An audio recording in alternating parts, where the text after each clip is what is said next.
koyulan tuğanlar. Ekiden söylüyordu bende. Yok, birden buna iki sayı. Başladı. Organizatör. Karşı bak o. Taray. Köpçüyle başlayacağız. Kim başladı birinci? Aslan. Bugün Moskva şahrında İçki İşler Ministrliğinin ökülçülüğünün uşul kabinetinde bizden Kırgızstandın siyasi partiyalarının öküldörü gelip çoğul oturabız. Mekençil siyasi partiyasının öküldörü bütün Kırgızstan siyasi partiyasının öküldörü gelip şu yerde çoğul oturabız. Bizden bugünkü çoğulgan maksatımız akırkı gündörü sos tarmakta argандай tur emес görünüştөр болуп атат.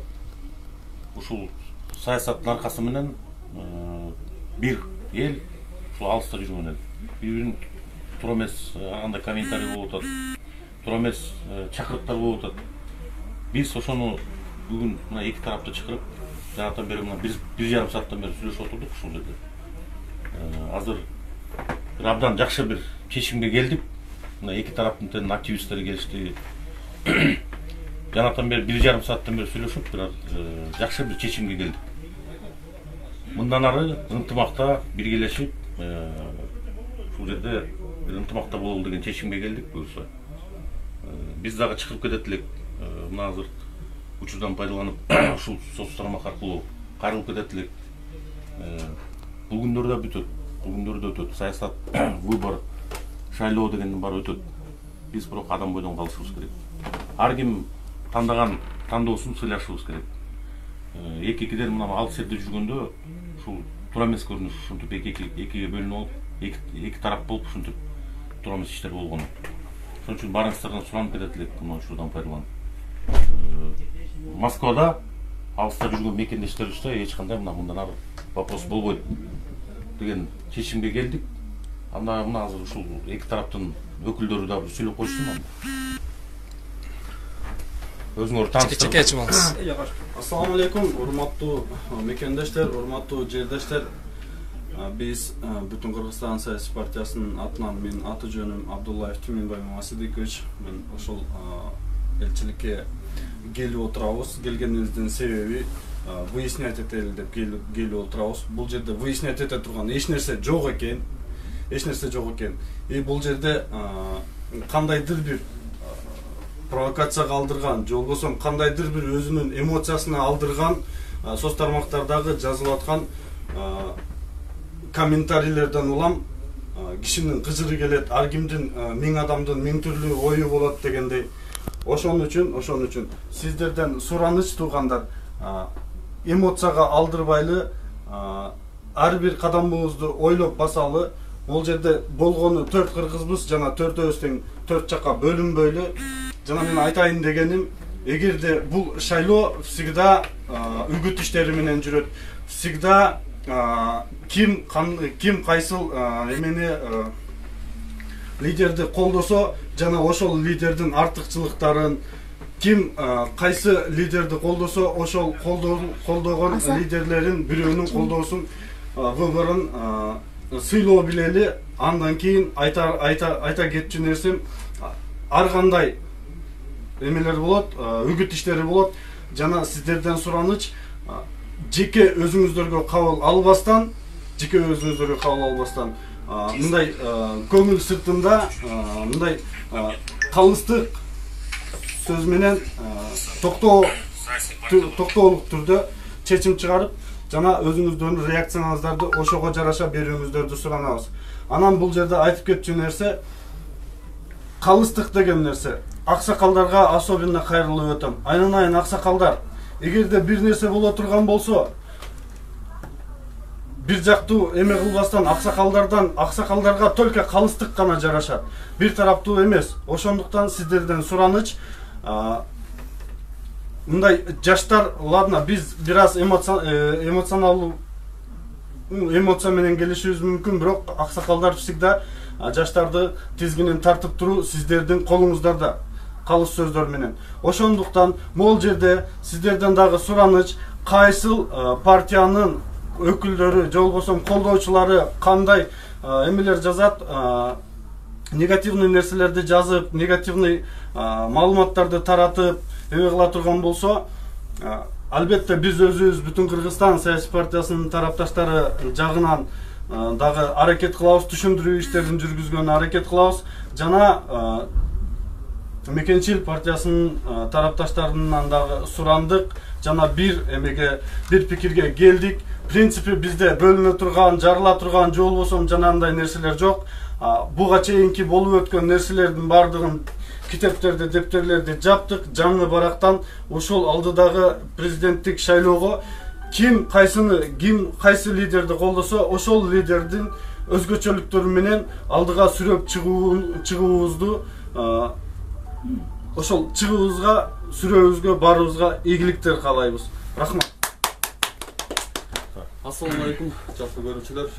Мына бүгүн Москва жергесинде элчиликке келип, Асхат мырза, Нурлан мырза ушул эки партиянын лидерлерин, мындай айтканда активисттерин чакырып, элдештирип, азыр соц тармактарда аябай курчуп бараткан кырдаалга мындай карап тура албастан элдештирип коелу деген максатта чакырыптыр. Терең ыраазычылык, мына азыр келип бири-бирибизди түшүнүп, мындай айтканда биз ошол чакан кыргыз элибизди жогоруда айтылып өттү. Чакан кыргыз элди бөлүп жаруу үстүндө ар кандай күчтөр, фейктер отуруп алып, биздин атыбыздан эки партиянын атынан каралоолор ушундай жүрүп жатканын тактап, мындан кийин урушпай, талашпай, алдыга койгон ошол алдыда болуп жаткан, келе жаткан президенттик шайлоону өзүнүн жолу менен ынтымакта өткөрө алабыз деп чечиштик. Кудай буйрса, мен ойлойм, ушул айткан азыркы келишкен боюнча аягына чыгабыз деп. Андан тышкары баса белгилеп айтып кетчү нерсе, жанареки ошол мекенчилердин атынан, же болбосо бүтүнчүлөрдүн атынан чыгып, өлтүрүп кетем, союп кетем деп мындай такыр, акылга сыйгыз кадамдарга барып жаткан мекендештерибиз, бул жерде азыр биз келиштик. Ким кандай кадам жасаган болсо, өзүнүн күнөөсү, өзүнө өзү жооп бере тургандай кылып сүйлөштүк.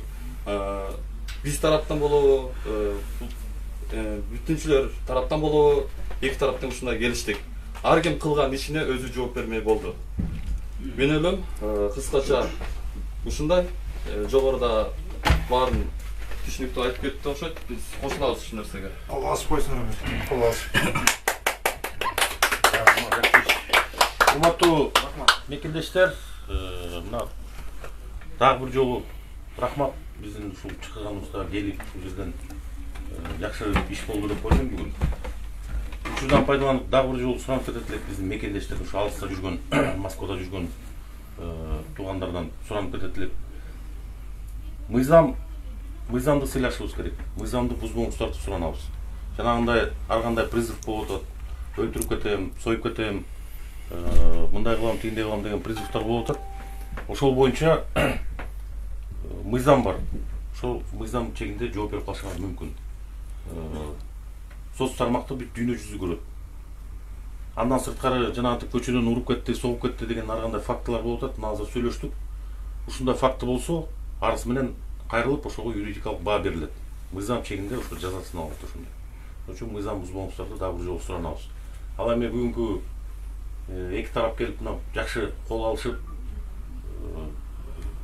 бир жакшы чоң иш болду. Бул боюнча сиздерге дагы бир жолу рахмат. Шайлообуз таза, жакшы шайлоо өтсүн. Мына 10 январда өтчү шайлообуз. Ар бирибиз ар кимдин тандоосун сыйлайлы. Ийгилик ишиңерге анда. Рахмат сиздерге да өзгөчө бүтүн Кыргызстан саясий партиясынын тарапташтарынын атынан сиздерге да чоң ыраазычылык. Ушундай немеге калыстык сөздөрүңүздү айтып, туура кадамдар бул албетте аябай жакшы кадам. Дайыма калыс болуп, дайыма мыйзамды сыйлап эме кылсак, бүт Кыргыздын башын бириктирип жүрөрүңүздөр, төбөңүздөр көккө жетсин. Аллах сиздерден ыраазы болсун. Рахмат. Тараптан дагы мекенчил саясий партиясынын атынан жалпы жамаатында ыраазычылык сиздерге. Анан ошол бүтүн Кыргызстан саясий партиясынын ошол активисттери келип бир пикирге келип отурганыбыздагы чоң жаңылык. Ошол мындан ары Кудай буйрса ынтымакта алдыдагы шайлоону ынтымакта өткөрүп алабыз. Рахмат. Кошумча силерден үлгү алып Кыргызстандагы дагы жанагы саясий партиялардын тарапташтары ынтымакка келип бири-бирин ушуп талашпай, бири-биринин жанагындай маскаралаган сөздөрдү айтпай, кыргыз эли бир уч болуп ынтымакка келсин. Рахмат эже.